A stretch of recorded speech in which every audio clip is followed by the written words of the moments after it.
Hey everyone, Charlie here, and welcome to your masterclass on the third movement of the Beethoven Moonlight Sonata. Before we start, you know what to do. Like, favorite, subscribe, comment, all that good stuff here and everywhere. YouTube, Instagram, Facebook, all that good stuff. It's all at Charlie Albright Pianist. Now, let's get some of the paperwork out of the way. Paperwork? I don't know. People have been asking, what versions of music am I using? This particular one is the Schenker version. Only reason I'm using it is because I've had it since I was a kid. I probably would not buy this version if I was going to buy a new one. When I buy scores, I'm not a score fanatic. I don't really care. The most important things to me is it easy to read, how's the paper feel, and does it not do stupid stuff like this where it just opens up. I've had this for decades and look at what's happening still. So anyway, yeah, so I usually go for like the Henley Urtext, but I'm not being paid by them or whatever. So anyway, let's take a look at the third movement. Presto agitato, fast and agitated. So the first movement, I always like to kind of think of it as like having a sense of desperation that's built in within the notes. It's like a simple melody. It's a simple, technically it's simple, right? There's only a few notes going on at a time and it's slow, but it has that sense kind of internal desperation. That's that intensity. Then the middle movement comes along and you've got, very light, it's like a minuet. It's very innocent and pure. Videos I'll link down below as well if you want to check those out. But this one is kind of like the first movement's desperation, but expressed in like a polar opposite way. So the first movement was very internalized, but this last movement is like an outpouring of like fury that just can't be contained, right? Like the Beethoven or the character in the piece or whatever, it just can't keep it in. And it's just like this outpouring of fury and intensity. So how do you play this piece well? That's a good question. Technically, this is the hardest of the three, no doubt. There's a lot of notes. It sounds harder than it is, though. And most of it's just an arpeggio. Right? Don't play it like that. I just kind of accentuating the notes there. There's many ways of playing it. A lot of people might, that's not the right way to play it, but this is how I like to do it. So I want to give you a few ideas about that. You don't want it to become about the notes. The notes are obviously there. People are going to hear the notes, but the notes aren't the point. It's the music underneath. It's that desperation. It's that fury that you want to express. So, if all the notes aren't perfect, that's okay, right? You want to get as many of the notes right as you can, but if they're not all perfect, that's fine.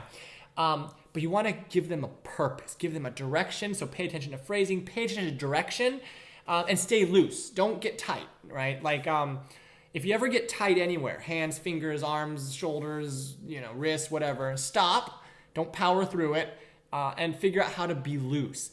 Don't power through things because it can cause damage, and it can be permanent damage. Don't power through things, but stay loose. Things, we can talk a little bit more about this later if I remember, but little things like taking even microseconds to relax. Like when you get to the top of one of these things, right? Rest. You're resting all the way. You're resting as much as you can before you come down to the next one. Things like that. Little breaks, little rests can make a huge difference in whether you get tight or not. Okay, so let's give it a go. So going to the end of each of those, they're like 2 measures long each, right? So the left hand, I like to crescendo. In my edition, there's no crescendos written. I just don't think it makes any sense to play. There's a sforzando. There's not even it's not even written to like do forte or something. I feel that it does go to forte or even more at the end of each one.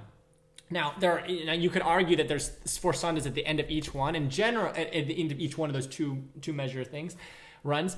And generally, I think it's pretty agreed upon in Beethoven, at least, if you have like sforzandos in a row, that's his way of writing out a crescendo. So you could say that means it should crescendo.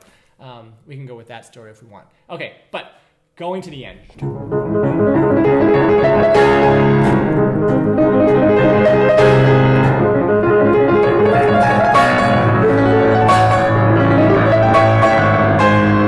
that's kind of the end of the first little bit there. Clarity is important. Don't just hold the pedal down the whole way. I like to kind of keep it up until maybe the end of each one of those runs. Clear. Clear.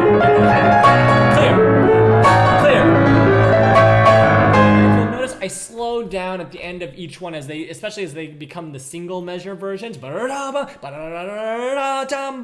you're going to that G sharp major that is suddenly there. Now, yeah, keep it clear, keep loose, and keep it articulated as much as possible. You want to add crescendo to each one of those. And you can take a little bit of time before the short sonata. You can place them. Don't stop, but you can place them, right? Especially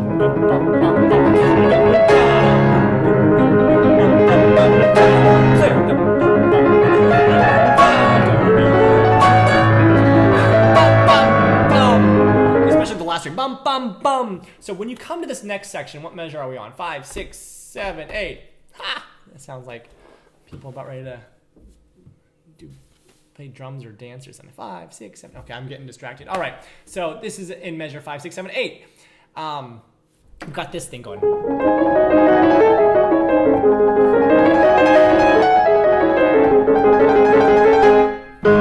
it clear. I like to have it shaped too. So you got like two things going on, right? You got your left hand with your right hand. Yeah.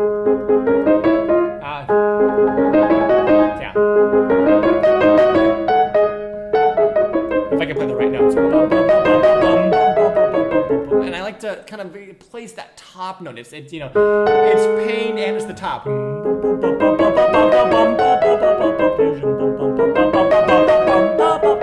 Shape as much as possible.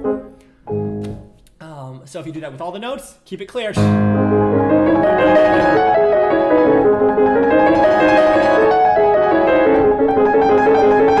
especially at the end, place it. And don't be afraid to kind of have think of it as like a fermata there on that. Oh, it's written in. There is a fermata written in. So look at that. How about that? Clear. Now, clearing pedal also, like in a place like that, I wouldn't flip off of it. I wouldn't go. I would probably lift more gradually, but that's just like kind of personal preference. You can slowly lift up both your hands and your pedal. And then you got the next part. We're on measure 14. And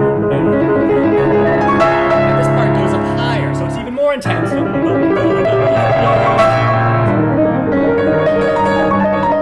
Okay, that was bad playing, but you get the idea. It comes up and then down. So when you're now, this is the first part we have like a real legitimate melody. You could argue, right? I like to bring out the tops of these. So we got yeah. If I can find where we are, where am I playing?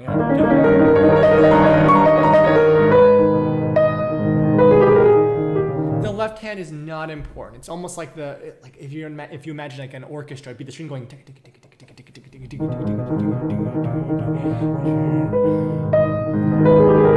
Pull, legato, and then exact.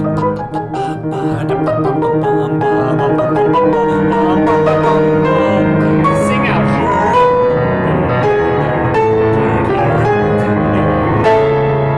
Exact. Articulated.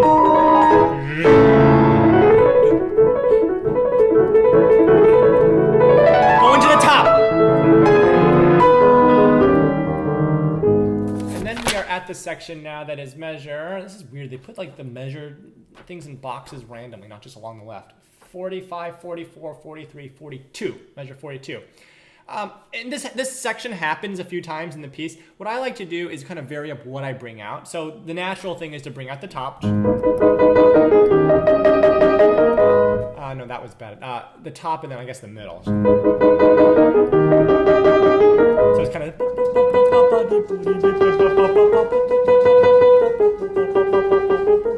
That's one way of doing it. Sometimes I vary it up and bring out the bottom. Sorry. Right?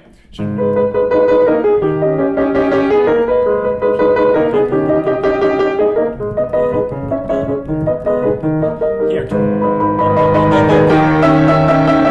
I like to kind of accentuate those notes. Bring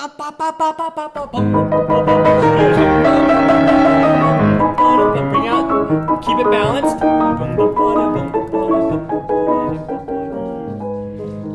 left hand here, just not so important. It's more like it's almost like a synth pad, but with intensity. You still want to hear the notes.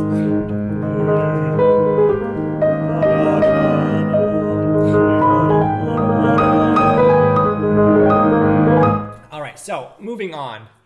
Now we have a section starting at like 65 after the second repeat, where it changes a little bit, right? So let's start somewhere around there. So I start at the second repeat. Where are we? Oh, what notes am I playing? Come on, Charlie. Oh, yeah, it's major.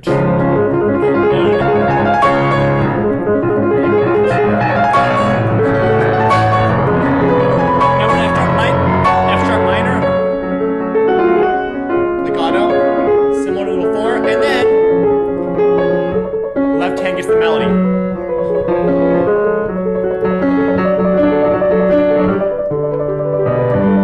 So be sure to bring out that left hand appropriately. Moving ahead. Oh, let's take a look at, I bit my lip a little bit ago. 85, 86, 87.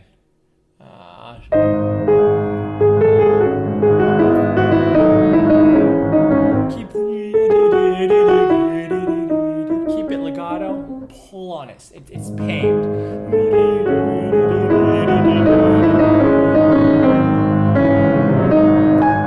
Clear.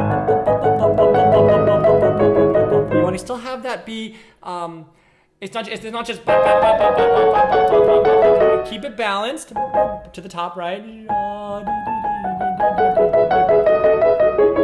And keep it shaped. You don't want to just be. You want to shape it. Maybe come and then go, right? So.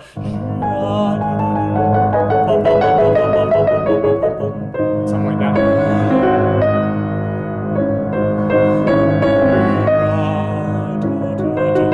It's kind of calming down.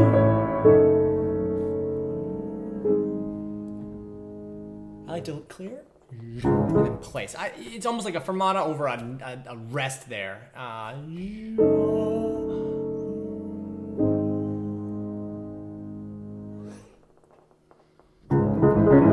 like to kind of reset. It's not written that way, but I do it anyway. Why not? All right. Let's move forward. A lot of it's kind of similar ideas, similar concepts to what we've been talking about. Let's move ahead. Let's go ahead to like 160, 158. So this is kind of where it changes a little bit near the end. So we've got. Yeah,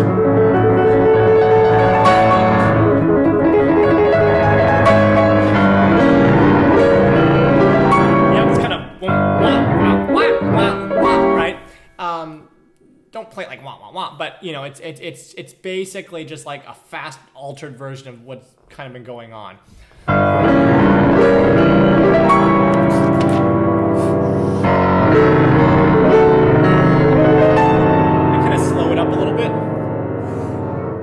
Again, I clear. It's like something's coming off from the distance, right? So something in the fog, way off in the distance.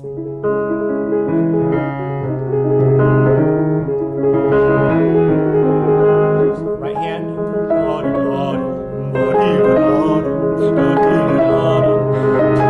Changes a little bit.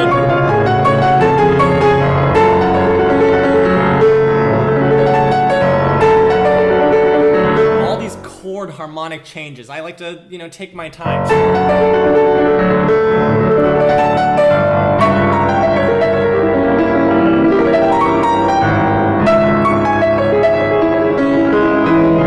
And here I usually kind of like put accents on some of this. Bum, bum, bum coming down.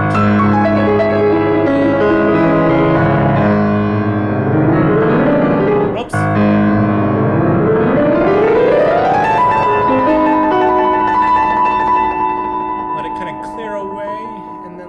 Come down. I start with the pedal there and then kind of clear it as I come away. We are in measure, just for those who are following along, 85, 86. 186. Clear on the way down is how I do it. Keep it articulated. I play an octave lower because why not? Off in the distance again. It's coming. The intensity is coming.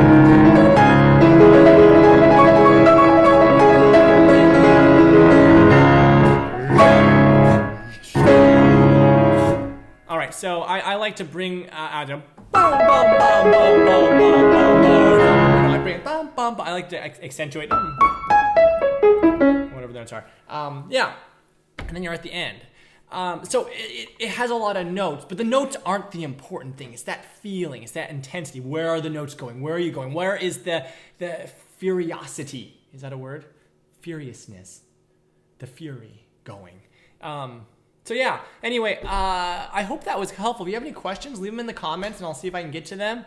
And be sure to like, subscribe, and all that good stuff. So hope this gave you some good ideas in terms of how you might approach the piece. Great, book just closes on me. And I'll see you in the next one. Take care, bye.